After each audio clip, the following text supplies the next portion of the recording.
સંત કબીરદાસ સાથે જોડાયેલી એક પ્રેરણાદાયી કથા છે। કબીરદાસજી કપડાં બનાવવાની સાથે ભક્તિ પણ કરતા હતા। તે આ બંને કામ એક સાથે કરતા હતા। એક વ્યક્તિ ઘણા દિવસોથી કબીરદાસજીને આ કામ કરતા જોઈ રહ્યો હતો।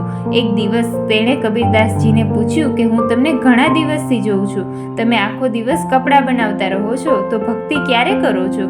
ત્યારે કબીરદાસજીએ તે વ્યક્તિની વાત શાંતિથી સાંભળી અને કહ્યું, ચાલો આપણે ફરવા જઈએ। આ સાંભળીને તે વ્યક્તિ કબીરજી સાથે ગયો।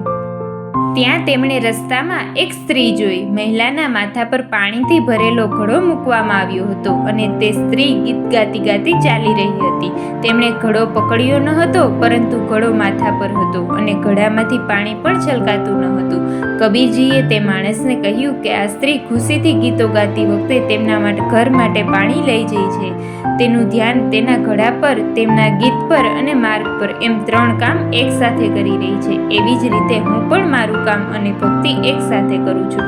આ વાતની શિખામણ એ છે કે જીવનમાં સુખ શાંતિ જોઈતી હોય તો સંતુલન ખૂબ જ જરૂરી છે। પૈસા કમાવો અને તેની સાથે ભક્તિ પણ કરો। ભક્તિ મનને શાંત રાખે છે અને પૈસા કમાવાથી જરૂરિયાતો પૂરી થાય છે। આ માટે જ આ કળિયુગના યુગમાં ભક્તિ સર્વશ્રેષ્ઠ માનવામાં આવી છે અને એટલા માટે જ અમે એક ધાર્મિક ચેનલનું નિર્માણ કરેલું છે।